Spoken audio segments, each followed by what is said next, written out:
Selamat berjumpa kembali di channel Durmita LJ. Jika video ini memberikan manfaat bagi kalian yang sudah menonton, jangan lupa ya untuk like, share, dan subscribe. Dalam video ini kita akan membahas tentang analisis transaksi dalam persamaan akuntansi. Tentunya materi ini sangat cocok untuk pelajar yang baru mulai belajar akuntansi. Semoga video ini bisa membantu pemahamannya ya dalam menganalisis transaksi. Dalam persamaan akuntansi, hanya ada 3 bagian saja yang dipengaruhi oleh transaksi.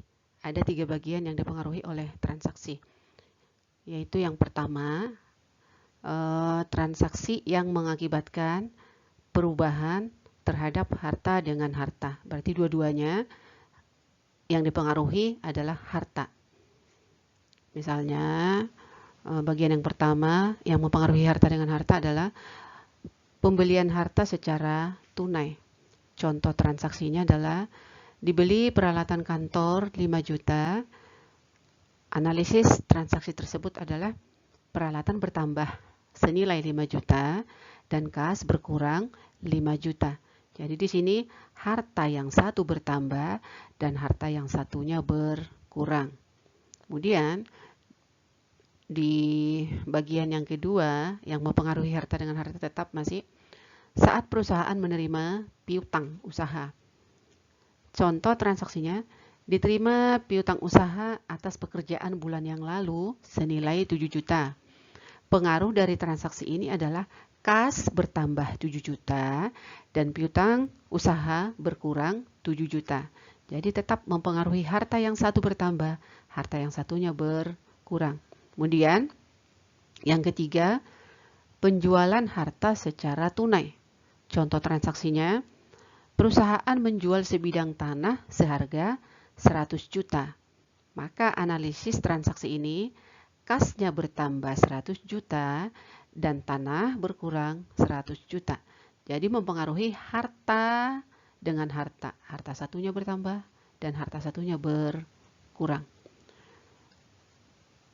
Kemudian bagian yang kedua adalah nih, transaksi yang mengakibatkan perubahan harta dengan utang. Harta dengan utang. Nah, bagian yang pertama di sini yang mempengaruhi harta dengan utang, pembelian harta secara kredit. Contoh transaksinya adalah perusahaan membeli kendaraan secara kredit 25 juta. Analisis transaksinya adalah kendaraan bertambah 25 juta dan utang bertambah 25 juta. Nah, jadi pengaruhnya adalah hartanya bertambah, utangnya bertambah. Kemudian di sini bagian yang kedua yang mempengaruhi harta dengan utang. Contoh transaksinya, untuk pengembangan usaha, perusahaan meminjam uang dari bank 50 juta. Nah, pengaruh transaksi ini, kasnya bertambah 50 juta dan utang banknya bertambah 50 juta. Jadi harta bertambah, utangnya juga bertambah. Kemudian di sini bagian yang ketiga yang mempengaruhi harta dengan utang, jika perusahaan membayar utang usaha atau melunasi utangnya. Contoh transaksinya, perusahaan membayar pinjaman ke bank 25 juta.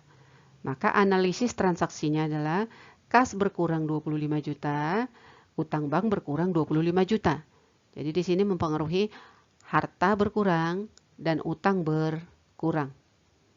Kemudian bagian yang ketiga, transaksi yang mengakibatkan perubahan harta dengan modal. Ini bagian yang ketiga ya, harta dengan modal yang dipengaruhi oleh transaksi itu. Nah, misalnya yang pertama, investasi yang dilakukan oleh pemilik. Transaksinya, contohnya, Tuan Anto selaku pemilik perusahaan menyetorkan uang ke perusahaan senilai 75 juta. Maka analisis dari transaksi ini adalah kasnya bertambah 75 juta dan modal bertambah 75 juta. Jadi hartanya bertambah dan modalnya bertambah. Kemudian yang kedua, di bagian yang ketiga ya, memperoleh pendapatan, saat perusahaan memperoleh pendapatan. Contohnya, perusahaan menerima pendapatan atas pelayanan jasa yang telah dilakukan senilai 6 juta. Maka analisis transaksinya adalah kas bertambah 6 juta dan modal bertambah 6 juta. Jadi hartanya bertambah, modalnya bertambah. Nah, di sini ya perlu ditegaskan bahwa yang menambah modal di sini adalah pada saat pemilik modal menyetorkan uangnya atau menginvestasikan modal ke perusahaan, maka modal bertambah. Dan yang kedua adalah saat perusahaan menerima atau memperoleh pendapatan, itu otomatis menambah modal. Nah, kemudian yang ketiga, di bagian yang ketiga juga, saat pemilik mengambil uang dari perusahaan untuk kepentingan pribadi yang disebut dengan istilah prefer. Contoh transaksinya adalah Tuan Anto mengambil uang perusahaan untuk kepentingan pribadinya senilai 15 juta. Maka analisis transaksi ini adalah kas berkurang 15 juta dan modal berkurang 15 juta. Jadi harta berkurang, modal juga berkurang. Kemudian yang keempat, di bagian yang ketiga, contoh transaksinya adalah perusahaan membayar gaji 4 orang karyawan untuk 2 minggu, 6 juta. Analisis transaksinya adalah kas berkurang 6 juta dan modal berkurang 6 juta. Jadi hartanya berkurang, modalnya juga berkurang.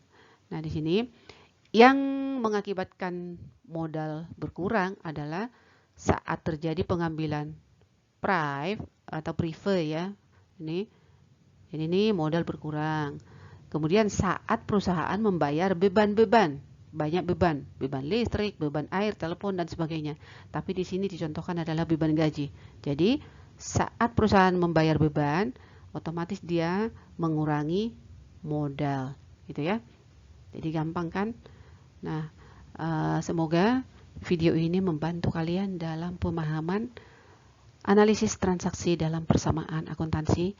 Sekian dan terima kasih. Sampai bertemu kembali di video berikutnya dengan pembahasan materi yang berbeda. Semoga bermanfaat.